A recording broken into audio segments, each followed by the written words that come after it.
welcome to GameSpot presents the HotSpot. It is Wednesday, March 7th. I'm losing track of it now. This is our second day of the Game Developers Conference. I have another panel lined up for you guys. This one doing with art, and to usher in the art discussion, we have Keith GUERRETTE from Naughty Dog. Keith, how you doing? I'm fantastic. Thank you so much for letting me be here. No, yeah, we're excited to have you here. You are the who are you? What is your role? I am the lead visual effects artist on Uncharted 3. Yeah. The big Uncharted 3, which is up for a Game Developers Choice Award in Visual Arts tonight. We can find out more about how that plays out. I personally will be shocked if they don't win, but hey, what do I know? Also, on the other side of the spectrum, we have Mario von Rickenbach. Hi. Hey, Mario. So you are... Who are you? What are you doing? I have a game called Mirage at the IGF. It's nominated for Excellence in Visual Arts. Yep. And I'm an independent game developer. From Sweden. From Switzerland. Switzerland. God damn it. I'm going to get that right before this podcast ends, I swear. But no, so you guys are basically on the polar opposites of the visual arts, kind of style. On one hand, Naughty Dog is big cinematic developer, and on the other and Mirage is it's kind of like an abstract kind of, indie game, as it were.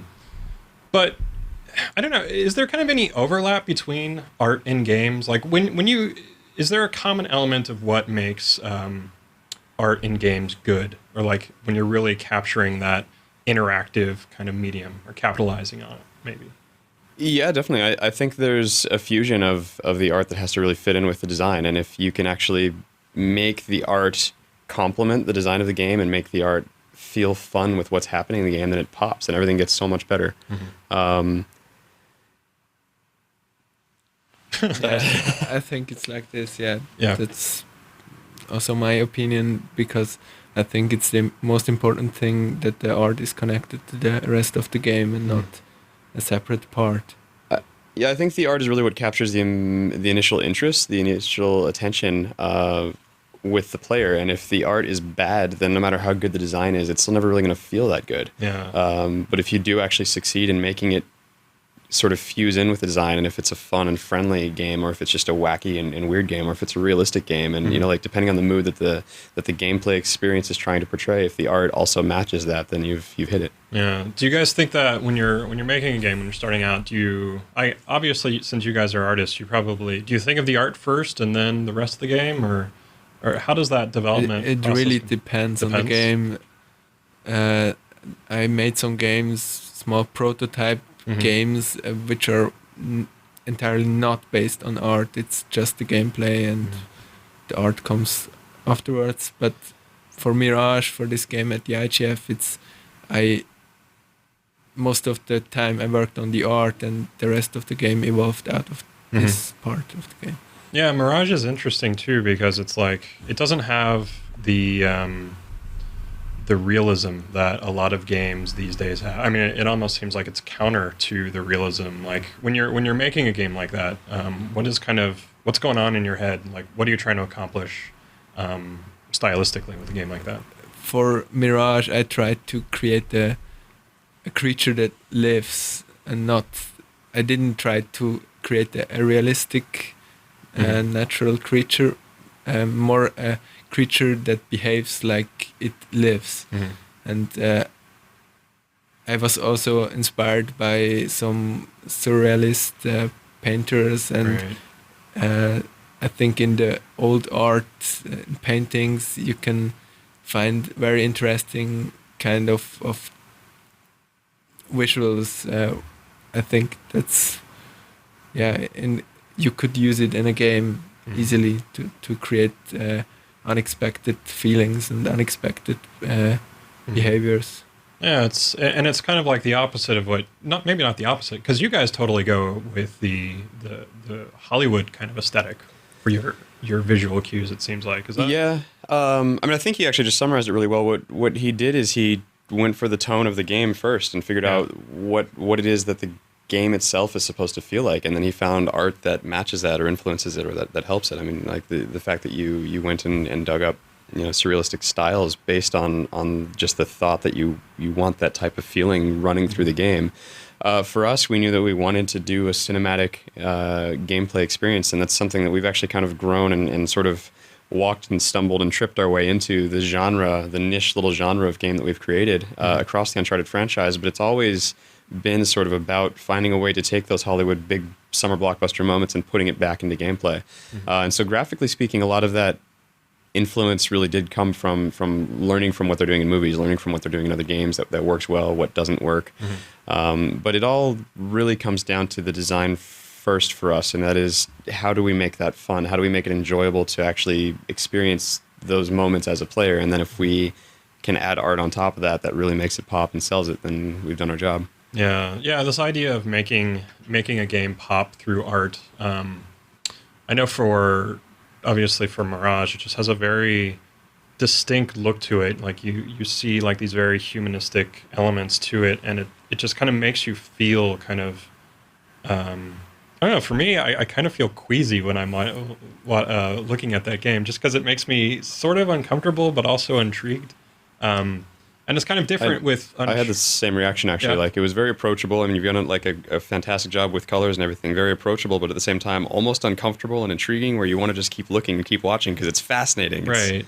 And that's good art to me. I mean, the fact that like I just saw a couple screenshots and then I wanted to see the video, that immediately kind of pulled me in. And it's a marketing guy's dream, obviously, that you can put screenshots in the back of the box and have people pulled in, but it worked. Yeah, totally. But no, and it seems like the way that Naughty Dog does this is just kind of making these big set piece designs, and it's almost like the interesting thing with your art style is that it seems to play in so heavily to all the other disciplines with making a game, like the gameplay and the programmers and all of that kind of thing. So it's like the art is almost a complement to this other kind of artistic pattern that, you know, your programmers are doing with physics. Yeah, very much so. I mean, it's a complete team giant effort where we're all trying it over and over and over again. And it's one of those things that we always have like a general idea that we want to try. And so we try it. You know, I go and I walk and I grab the programmers involved, the animators involved, the lighting artists involved, everybody, all the different disciplines that it takes to make one thing work. And we do it and we look at it and say, man, this is terrible. Yeah. What can we do now? Well, should we cut this completely? Is this just a bad idea? Or, you know what, this part's terrible, but this is actually really cool. And, you know, we find a lot of incidental things that work well that we weren't expecting. And so we try that, and we do it over and over again until we have something that we think is kind of cool or is worth putting in the game or not.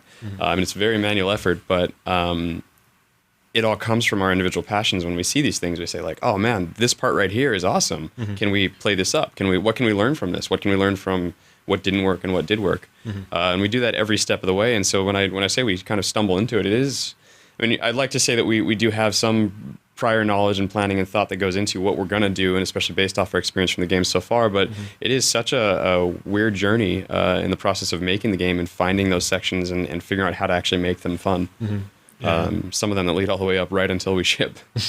Do you have like a very similar iterative process, or when you're... Yeah, I think my work is based on prototyping and then throwing away most of the stuff, and one part is fine for me, and then I take this one and put it together, and I often work on stuff I don't need at the end. And I think that the hardest part is to put together at the end what works and connect it, and not, maybe I have some interesting scenes there and here, but it's not possible to connect the styles. And at the end, most of the work is thrown away, but at the end you also have a small working piece. Right. How do you know when you've got the right... Is it just like a feeling that, all right, this is working for the game? Or is there something in particular that you're looking for or at when you say, okay, this piece works? It needs some iterations, rework of the same thing, and maybe it gets better, maybe it gets worse. And I think after 3 or 4 times of reworking the stuff, I can decide if it's possible to have it in the game or not.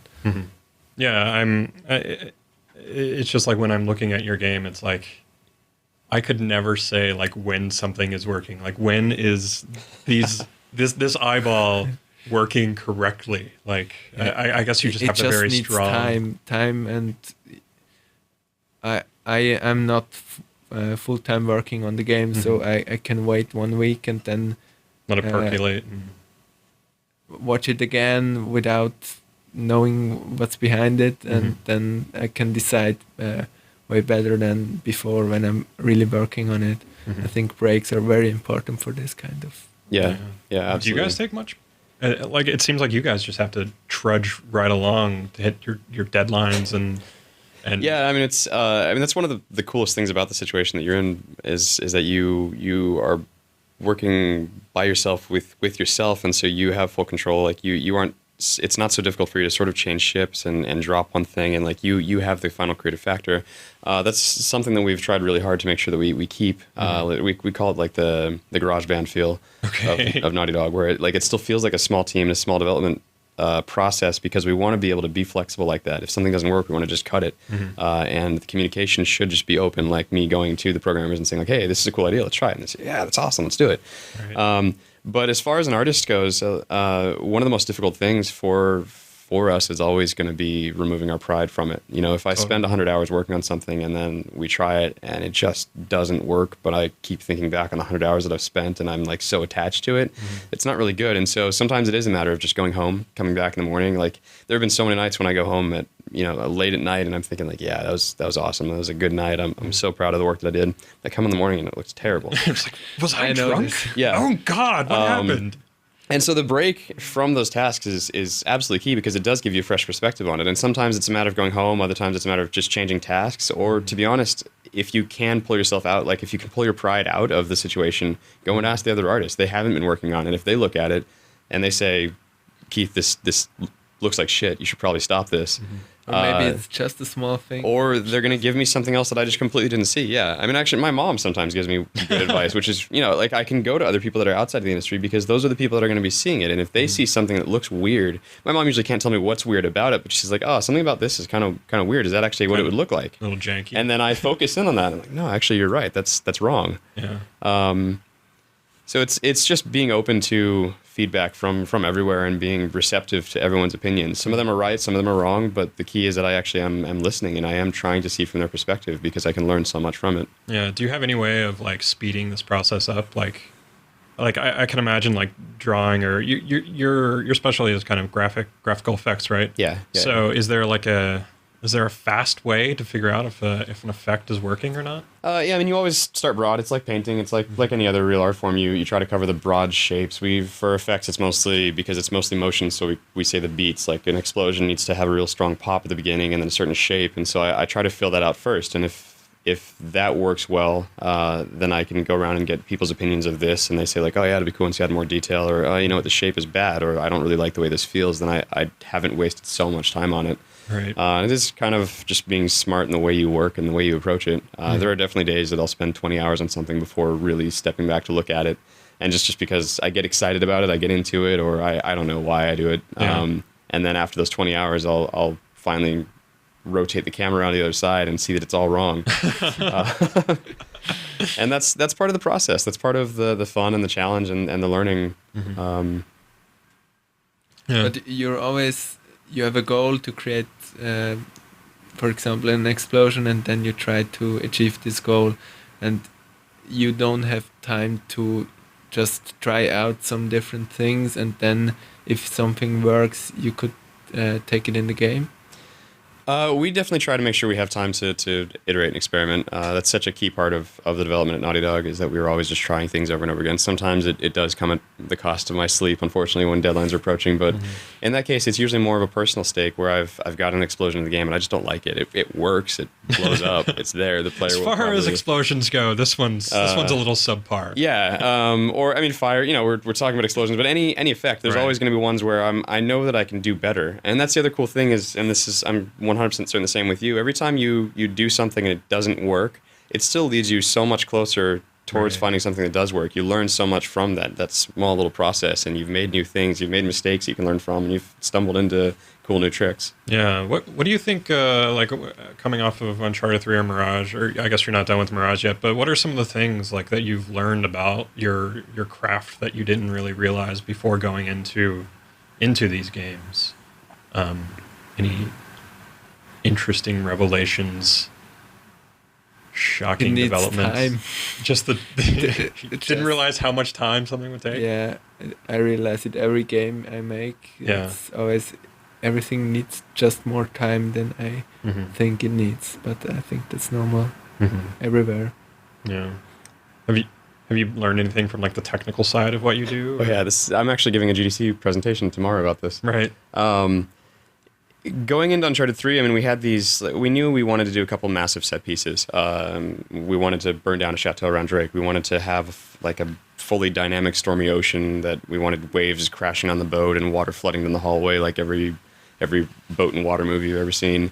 We wanted to do Drake walking around through like really soft sand desert, and every single one of those scared the shit out of us because we didn't really know how to do it. I mean, fire, we've done good fire, but we've never put so much fire to sort of encompass an entire room without completely killing the frame rate.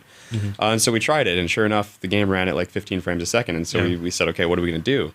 And our solutions for each of those was to sort of step out of the normal tool set that we have and work with the programmer to find some sort of weird hack. And so the biggest thing that I've learned across this entire experience is that just because I have a set of tools doesn't mean that they're actually, more often than not, the capabilities of those tools are not the best that they can be. Right. And so it's so important for me to be working directly with the programmers, with the people that are actually implementing my effects in the engine, with the rendering team, with the actual tools team and the pipeline team to find other solutions. And every time that we would run into a problem like the sand footprints, the way we ended up doing them came up completely because I was talking with one of the effects programmer that works with us. And he just kind of asked me like, hey, would this be cool? And like just whimsically, he's like, "I think I can do that. Was that useful to you at all?" And it was yes. Yeah. Why didn't you suggest this? I had like a little orgasm at work. Yes. Right. You can do that. That's crazy. And every really cool innovation that we've come up with has come out of those meetings where the effects artists are all beating their heads, but as soon as we go and involve someone else in that conversation, someone from a completely different perspective, they always completely change the way we're thinking about the problem, and they come up with some crazy solution. And it's just been a wonderful journey to see those different solutions come up. So, do you have like a similar like team of people or people that you can go to and say, or to get ideas from or bounce ideas off of? Is that part of the way you make there are some people working in games which can help on specific problems, but I think also the best people are the people outside the games community or the game development. Sometimes they have better ideas than the other ones. And for Mirage, I also used the technique with the videos for the eyes and the mouth, and it was obvious. For a video producer, it was obvious to use blue screen techniques for anything, but as a game developer, I never used it, and it was not obvious to use it. Right. But someone told me why you don't just take videos of your eyes and not make 3D models. It was like, totally I don't know clear. why I'm not doing that. it's like a little epiphany just because someone else brought up something that you just haven't thought of before. Yeah. Do you think like because you don't have like so many people, we were talking before, and Naughty Dog has about 150 people or so on staff, but for you it's basically just you. Do you think it's easier, or do you feel like your creative processes are less encumbered when you can just go in and do something, and even though you have like less people influencing or informing you on how to do things? I think it's important to have the last decision on all parts of the project, and you can do more extreme things, and not you don't have to find a point where everything is happy, everyone's happy, and I think these are the good parts, but the bad part is you have to talk to the people to get feedback, because I think it's not really possible to only work alone without any interaction with other people. Yeah. Do you use a strong like online community for support, or than just local No. friends? And I never showed it online Really? anywhere. I only talk to friends. Yeah. I think it's the easier way to get someone's feel about the game. Absolutely. Not a comment. Because they could just be trolling you. You Yeah. have no idea. Yeah. It's just like, no, I think the eyes should be And I upside think, down. on the internet, some people just don't like it, or just Right. like it, and to get good feedback on a personal level, it's hard. Yeah, totally. And it's interesting because like when you're doing something extreme, it's totally different than when he's doing something extreme. Because it's like when you guys are doing something extreme, it's kind of more of it's in that Hollywood way of like, oh my God, I cannot believe, like I would never see this in a movie. Like I could never get this camera angle, or, I could never get, a dude hanging out of a plane by the cables. Yeah. I don't know, when you're looking to innovate, I guess, in that space, how do you go about, like, what is going on in your head? Like, you can do things that are safe, but not too safe. What do you think? Sony puts us in a great position where they give us just a tremendous amount of freedom to experiment, to Yeah. make a game that we want, and that's something that I think is changing a lot in the industry. Like I think a lot of the publishers and the developers are starting to give a lot more freedom, a lot more creative freedom, where you don't have to just make a cookie cutter safe game anymore. Like you can be creative. For us, it's actually not even too safe. We try it. And I mean, we have a language set, like we know the design language, and we're sort of establishing it more. We're trying to do more with how we present the game, and this game, I think, drove us further into this cool little cinematic niche that we have. But we really are just trying everything crazy. And the start of the development of all the developments so far at Naughty Dog have always just been like us drawing on a whiteboard listing what are the dumbest, stupidest, craziest things we can do to Nathan Drake. Right. I mean, we've even joked around about sending him to the moon on a rocket, and like things that they obviously don't fit into our game, but we want to try them. We want to see, like, is there actually anything fun that can be done with this? Right. And so the cruise ship and the cargo plane sequence both came out of the very first prototypes from those meetings, where we're like, okay, well, what happens if we sink a boat with Nathan Drake on it? What happens if we crash a plane with Nathan Drake on it? And we just tried it over and over and over and over again. And the first versions of it were absolutely crazy. I mean, with the cargo plane one, we had a lot of like zero-G moments. Okay. Where the plane is falling, and so in theory Drake would be floating or like rising up, and so Like, we're trying to get the AI to work and like do gunfight while you're floating in the air. And like of in course, that movie that just came out. Yeah. Totally blanking on the name of it. You know what I'm talking about. I do, but the one with yeah. Dreams and Leonardo Yeah. DiCaprio and whatnot. Inception. Inception, Yeah. right. And so we're trying to find, like, could we get something fun out of this? Is there, and we were going in every possible direction we could just to find new cool ways to interact with the Nathan Drake world that we've established so far, and cool gameplay setups. And a lot of them didn't work, but a lot of them, and in every single case where something didn't work, we learned so much about what did work. And so eventually we whittled it down into what is Uncharted 3. And along the way, we had a lot of other input from the designers from Sony, from our focus tests, actually, is the biggest thing. We focus test all the time. We have so many people coming in all the time and playing the game and giving us feedback because we're attached to it. And then we found our target audience, and we tried to make sure that the game appeals to the full spread of who we're trying to hit. Right. And we sort of balance it from there. So it's safe by iteration, but the initial concepts, the initial ventures that we strive for are not even reasonable. Yeah. Would it be helpful at all to go like as abstract as Mario has gone with his game, like just going somewhere completely outside the bounds of what is or conceivably real? Do you ever go in that direction?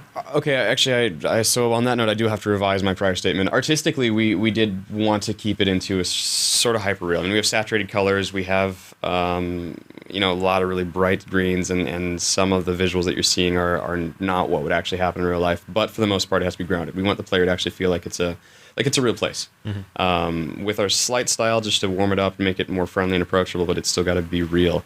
Now that said, artistic freedom and artistic creativity is such a powerful thing.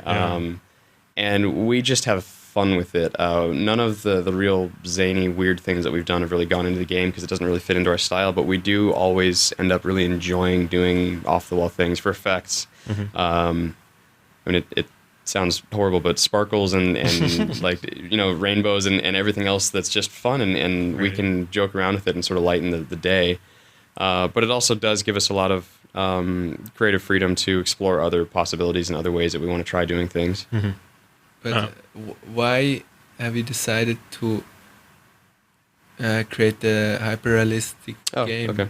Why is this decision first? Sure. I think what you said earlier is you wanted to have a certain mood. You wanted to have like a very surreal type of mystery and mood to Mirage when you first came up with it, right? You wanted it to feel alive. For us, the designers, and Amy Hennig in particular, what she wanted to do was create an approachable sort of pulp action game where we can focus on telling a story. And the story is absolutely the most important part of the Uncharted franchise. It's always, how can we find a better way to present the story and put the player into this story? And so the art direction came out of the necessity from that mindset, basically. But do you think it's important to have a hyper-realistic game to tell a story? Because I think there are many examples of totally simple games which tell a great story. Yeah, I actually agree 100% with you. I think it depends on the story that you're trying to tell. I think we could have gone back and done Uncharted with a completely different art style and found a whole different niche and feel to the franchise. I mean, I like we said earlier, I think the art needs to fit the design, but that doesn't mean that there's only one answer. And our answer was sort of this hyper-real, very realistic, grounded art style. But we could have gone completely cartoony. We could have done, Uncharted's history in particular is very cartoony with their franchises. And a lot of the evolution into Uncharted came from how can we drive more emotion into the characters. And so the first thought was, well, how do we make the faces seem more approachable? We wanted to, when you look at Elena's face, we wanted you to actually feel whatever she's feeling. And I think with Uncharted 3, there's some scenes that actually even surprised me when we were working on it, that we were able to get so much emotion coming through the face.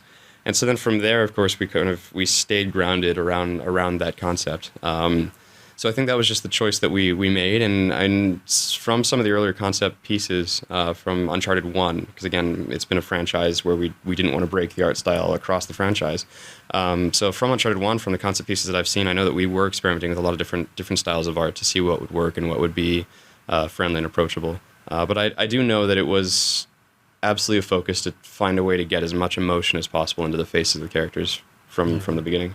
Well, yeah, and it's kind of interesting because it seems like that some of the most mainstream successful games go with this kind of realistic. Like I'm really trying to think of like a really successful abstract game or something that's going to be like super commercially successful. It will always be a niche product. Yeah. You think that's true? I mean, I actually a couple weeks ago just finished playing Insanely Twisted Shadow Planet, and I've been watching that game it's been like 3 years, I think, since I first heard about that game, and was so excited when it finally came out, and I loved it. And the experience that I had as a player, even with the very minimalistic story that was presented to me, was still fully enchanting. I mean, I still really, really enjoyed it, and I felt like I got a whole experience out of it. And so I do think that there's a lot of different valid art styles and presentation styles, and what you're doing is like fits perfectly into that same type of gameplay experience for me, where I want to be able to pick it up and just experience it because I know that I'm going to enjoy it, even though you're not narrating a full like novel to me. But I'll still get a full sense of emotion and experience and derive a lot of different types of pleasures out of it. Well, it's interesting too because like even beyond the story, it's like when you're not in a super realistic environment, it seems like you can do a lot more. Like the gameplay options kind of just open up.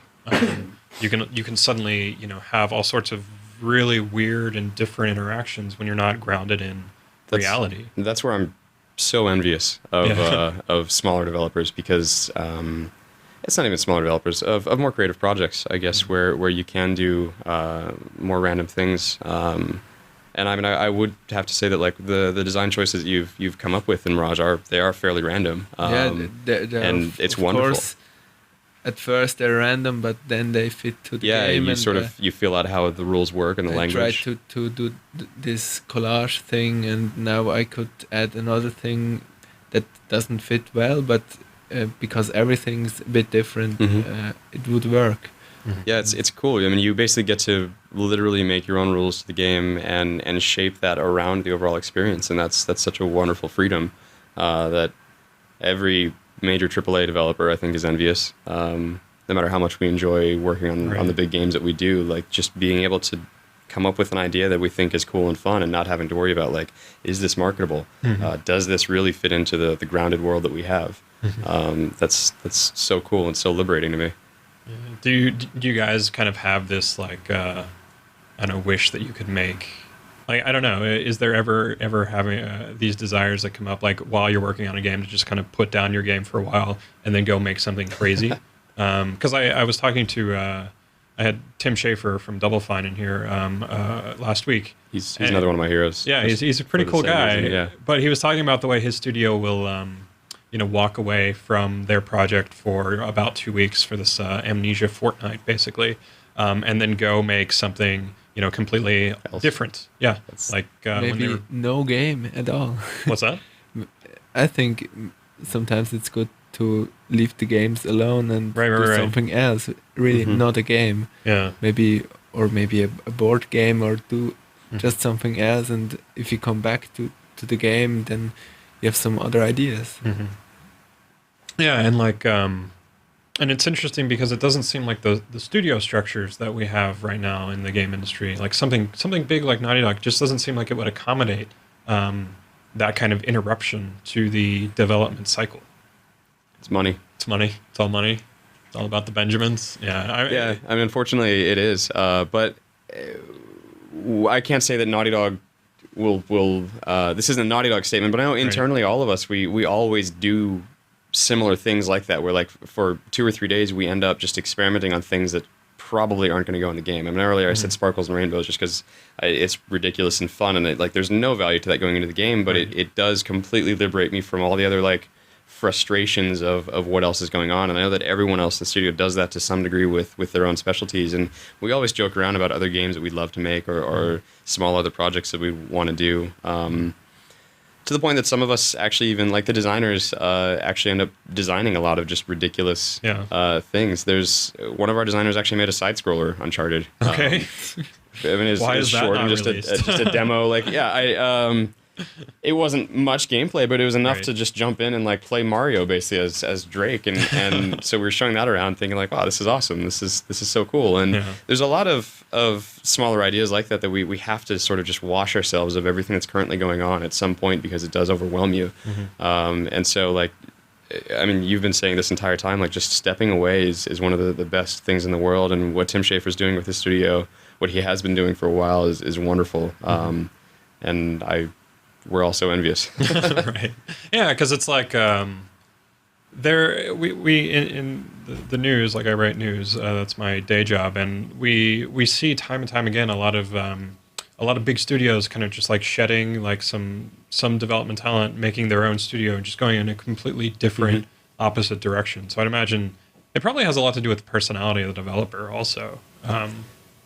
Yeah, I mean, I think there's probably a lot of reasons why that would happen. A lot of times it is just complete creative, I want to say differences, but that makes it sound too abrasive. It's just like different ambitions. You know when you get a good idea and you don't want to let it go, but you can clearly see that it doesn't really fit into the vision that the rest of this studio is going with. So you don't want to interrupt that. Right. You don't want to force it to be something that it's not. So you branch off and move on. And other times, unfortunately, there is politicking going on. Right. Different personalities, different art styles. Sometimes the fit's just not good, but a lot of it is just coming from great ideas that people want to try out. Yeah. So we're kind of want to wrap up soon, but the so you guys are both up for awards. What do you think that you guys did this year that made your games kind of stand out or special or above the rest? can you think of like any way that kind of really defined your game in the eyes of the judges or whatnot? I think Mirage is very uncommon. Uh-huh. You're familiar with eyes and mouth and body parts, but the connection and the collage style is really unusual. Mm-hmm. And I think on the first glance you see it's something different. Mm-hmm. And this is what most of the people told me when they played it. Oh, I don't know how it works, but it's different. And I think this is one of the reasons. Mm-hmm. Do you feel like you're pushing kind of things forward with this game at all? Like, do you feel like this is kind of like typically when you think of like a very crazy, off the wall, kind of off the beaten path kind of game, it seems like the person making it is trying to make a statement or move forward in some way. Is that kind of the way you've been approaching this game, or? Yeah, I really tried to do something else. Like that was blazing my a trail goal. of some kind? And it is also my opinion that I'm not sure if it's the future to create games like Uncharted. Mm-hmm. So I think you have to explore the borders of the art styles, in the games, and be inspired by some other things like other art or anything else. And I think that's an important part of game design and game development.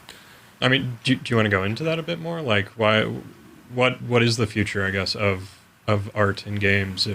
Because that's a pretty good question too. Like, where do you think we're headed? I think it just spreads out in different directions. I think that the realistic direction is close to an end. Mm-hmm.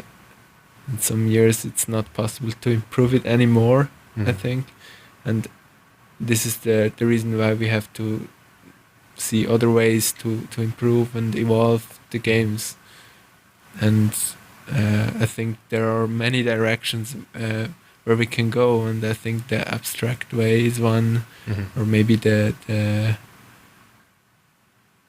really simple abstract way is another one. Or I think there are many possibilities, but I think it's important to try to go outside the borders. See if there's something there. Do you guys feel like you're painting yourself into a corner, as it were?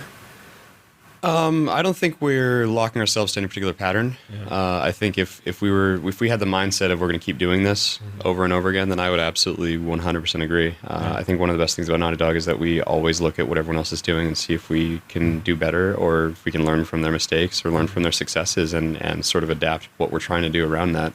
I really, really love seeing games like what Mario's doing, just because they have so much freedom to not worry about such a grandiose scale and really hone in on what is important and making that feel deep. Mm-hmm. And like the way you're using senses combined with the art style and the gameplay was awesome. I was really, really impressed, and it was very approachable and quick, and it was I don't know, like I only saw the YouTube video, unfortunately. Like I haven't really been able to dig around too much with it, but I really enjoyed what you're actually pulling off.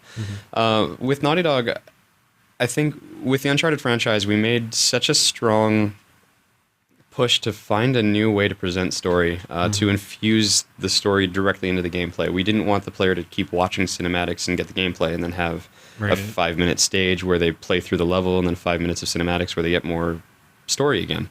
We wanted to find a way to merge those two and actually have the player play through the cinematic.